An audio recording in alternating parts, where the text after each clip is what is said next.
हमारे बीच में बहुत ऐसे वक्ता हैं जिन्होंने बौद्ध दर्शन के ऊपर अपनी एक से एक अपनी मिसाल प्रस्तुत की है। ये भी ठीक है कि मैं एक ऐसे परिवार से हूँ जहाँ से मैंने बचपन से बुद्ध कबीर को लालन पालन जो पोषण हुआ है उसमें मैंने देखा है और किस तरीके से हमारे परिवार में आगे बढ़ चढ़ के काम किया। शायद उसी का एक बूंद मेरे अंदर होगा, उसको मैं आगे बढ़ाने की कोशिश करता हूँ। कोशिश तो ये है कि हम अभी तक बुद्धिस्ट तो बने हैं लेकिन शायद 14 अप्रैल और बुद्ध पूर्णिमा तक सीमित रखा हुआ है हमने अपने आप को।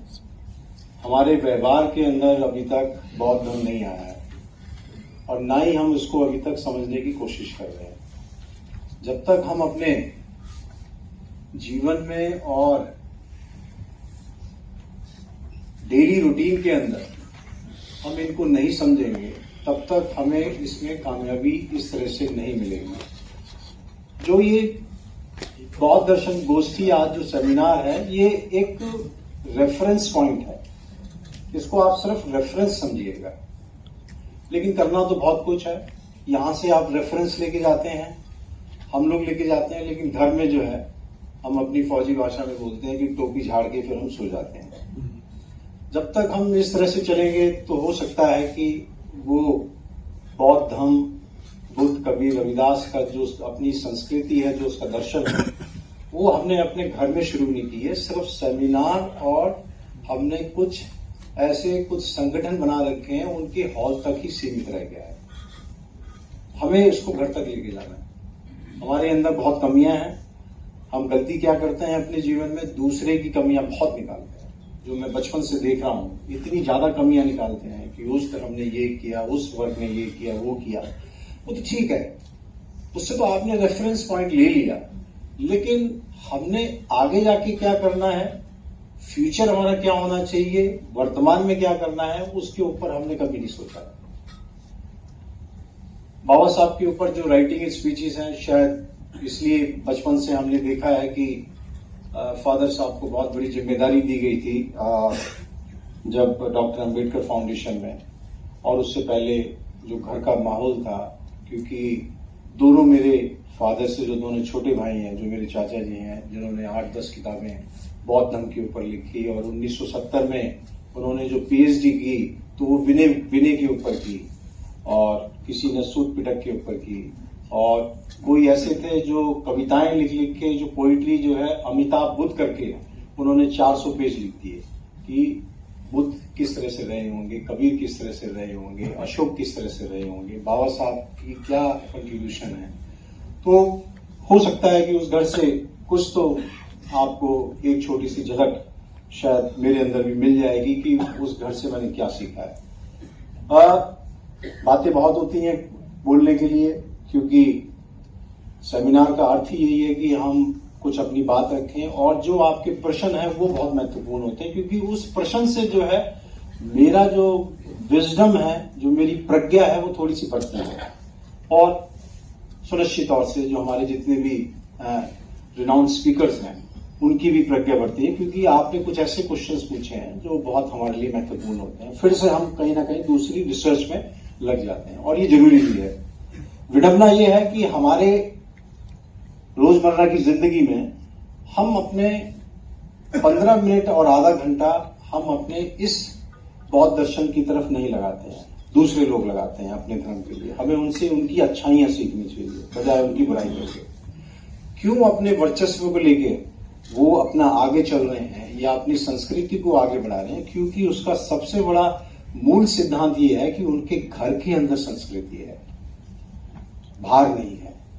इसीलिए वो अपने बच्चों के साथ चर्चा करते हैं, अपनी जीवन संगिनी के साथ चर्चा करते हैं कि आज कबीर ने ये बोला था, कबीर की ये वाणी समझो आप, बुद्ध ने ये बोला था, रविदास ने ये बोला था, सम्राट अशोक ने ये किया था, बाबा साहब ने ये किया था। हम उस तक पहुंच नहीं पा रहे हैं, हमें पहुंचना पड़ेगा। नहीं तो हम सपने तो बहुत देख रहे हैं कि हमारा समाज जो है इतना बड़ा है, 80% लोग हैं, 85% लोग हैं, लेकिन उसमें से वो खूबियां नजर नहीं आ रही हैं जो होनी चाहिए थी। इस बात पे ध्यान देंगे। बाबा साहब का बहुत महत्वपूर्ण स्लोगन है जो हम हमेशा बोलते हैं कि शिक्षित बनो। कोई आगे पीछे कर देता है, कोई संगठित बोल देता है, कोई संघर्ष बोल देता है। ये गलत तरीके से पेश किया जा रहा है। कृपया इस पे ध्यान देंगे हम सभी लोग।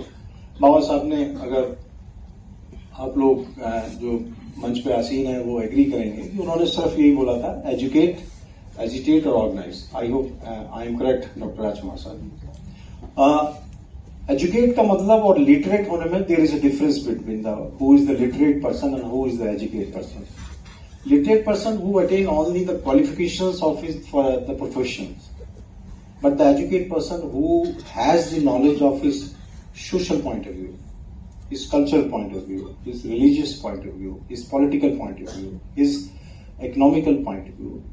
Thereafter, we can say that he is an educated person. हमें उस चीज को समझना पड़ेगा। हम शिक्षित नहीं हुए हैं अभी भी, हम शिक्षित नहीं हुए हैं। और हम ये क्यों लिखते हैं कि शिक्षित बनो? हम नारा हमेशा जो है अधूरा कर देते हैं कि शिक्षित बनो। हमने उसके नीचे ये नहीं लिखा कभी शिक्षित करो। ये कब लिखेंगे?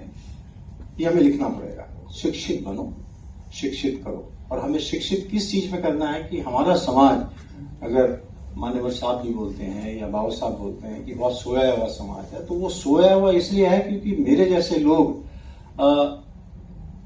हम सिर्फ टीवी और अपनी बीवी में बहुत खुश हैं, अपने बच्चों के दहेज में बहुत खुश हैं, और अपनी 3 मंजिला कोठी बनाने में बहुत खुश हैं, और टॉयलेट में कौन सा टाइल्स लगना चाहिए, टाइलिंग लगना चाहिए, उसमें मैं अपना पूरा जीवन लगा देता हूं। इस कारण से भी जो है हमारा जो समाज है वो आगे नहीं बढ़ पा रहा है। इस चीज पे भी हमें विशेष ध्यान देना पड़ेगा कि हम कितना समय अपने समाज के लिए देते हैं। और वही सेकंड स्टेप पे आता है कि संघर्ष करना जरूरी है। संघर्ष, हमें माइंड को एजिटेट करने की जरूरत है, ना कि सड़क पे आना जरूरी है। जब तक हम अपने माइंड के अंदर एजिटेट नहीं करेंगे तब तक हम जो है लोगों को ऑर्गेनाइज नहीं कर पाएंगे। यही बाबा साहब ने बोला था 1942 में all India schedule caste federation की जो मीटिंग थी, तब भी यही उन्होंने बोला, और 1924 में भी ये मुद्दा आया था, तब भी उन्होंने यही बोला था कि अपने आप को जो संघर्षशील बनाना है तो पहले माइंड को अपना संघर्षशील बनाइएगा। तो ये कुछ बातें हैं ये जो मैंने अभी शेयर की हैं आपसे। एक मुद्दा ये आया था कि पहले 2 प्रश्न पूछे गए थे कि महायान और हीनयान कब बना। ये हम इन चीजों पे बहुत ज्यादा दिमाग लगा रहे हैं। वैसे हम खुद अध्ययन नहीं करते हैं कि बहुत अच्छी अच्छी किताबें हैं जिससे कि हमें मालूम चलता है कि महायान और हीनयान जब तथागत बुद्ध के परिनिर्वाण के जब 100 साल हो गए थे, और जब वैशाली में दूसरी बौद्ध संगति हुई थी, और बौद्ध संगति के समय में जो 15,000 भिक्षु थे, वो कुछ 9 ऐसे कारण थे जो 9 कारण की वजह से उन्होंने जो है बाकी लोगों से, बाकी भिक्षु संघ के साथ उनका वाद विवाद हुआ, और एक ऐसा कॉन्फ्लिक्ट हुआ कि वो छोड़ के चले गए और वो जाके कौशाम्बी में चले गए। कौशाम्बी में रहे तो उनको हम हीनयान बोलते हैं। हीनयान कोई शब्द नहीं है बौद्ध धर्म के अंदर, या तो आप थेरावादी बोलिए या फिर महासांघिक बोलिए। हम शब्दों का ठीक से उच्चारण करना और ठीक से उसका इस्तेमाल करना बहुत जरूरी है। ये महायान हीनयान जो है ये बहुत अभी के शब्द बनाए गए हैं। ये हमारे ना तो ईसा पूर्व में थे और ना ही मेडिवल के समय में 1500 सदी तक इस तरह के शब्दों का इस्तेमाल नहीं होता था। थेरावादी शब्द जो है ये एक हमारा धम्म का शब्द है, इसको ज्यादा इस्तेमाल करना चाहिए। और महासांघिक कौन लोग हैं, तो इस तरीके से दूसरी संगति में ये हुआ था, ना कि तीसरी संगति की बात है। हमें बाबा साहब ने बहुत मेहनत करके एक बौद्ध दर्शन बहुत बड़ा है। 1950 में जब वो महाबोधि सोसाइटी कैलकाटा में, जिसको कोलकाता बोलते हैं अब, वहां पर विशाख पूर्णिमा में दिन था 1950 में, और उन्होंने 7 पेज लिखे थे, और उसका इंग्लिश का शीर्षक था Buddha and his future of his religion, Buddha और उनके धर्म का भविष्य। बहुत महत्वपूर्ण है, 7 पेज हमें जरूर पढ़ने चाहिए। और उससे उन्होंने बहुत चीजें निकाली कि बौद्ध धर्म जो है बहुत वॉल्यूमिनस नेचर का है, बहुत बड़ा है, बहुत ही बड़ा है। उसको करते करते बहुत समय लग जाएगा। जिस तरह मेरे चाचा जी ने बोला कि मुझे पिछले 62 साल से मैं बौद्ध धर्म का अध्ययन कर रहा हूं। जब मैं 20 साल का था और मैंने पीएचडी भी की और किताबें भी लिखी, लेकिन अभी भी मुझे ऐसा लगता है कि मुझे 10 या 15% से ज्यादा अभी इतना ही सीख पाया हूं मैं बौद्ध धर्म के बारे में। लेकिन उन्होंने ये भी बोला है कि हमें उनके मौलिक सिद्धांतों की तरफ ज्यादा ध्यान देना है, बजाय इसके कि हम दूसरी चीजों पे ध्यान दें। जब तक हम मौलिक सिद्धांतों पे ध्यान नहीं देंगे, हम दूसरी चीजों पे बहुत ज्यादा ध्यान दे देते हैं। चाहे वो शून्यवाद की, हम जो सारी बातें कर रहे हैं ये भगवान बुद्ध के परिनिर्वाण के बाद की बातें कर रहे हैं कि शून्यवाद क्या होना चाहिए, सहजयान क्या होना चाहिए, महायान क्या होना चाहिए, हीनयान क्या होना चाहिए, तंत्रयान क्या होना चाहिए, वज्रयान क्या होना चाहिए। हम वो बातें क्यों नहीं कर रहे हैं जो तथागत के समय बात बोली गई है, और उन मौलिक सिद्धांतों को ही हमें समझना है।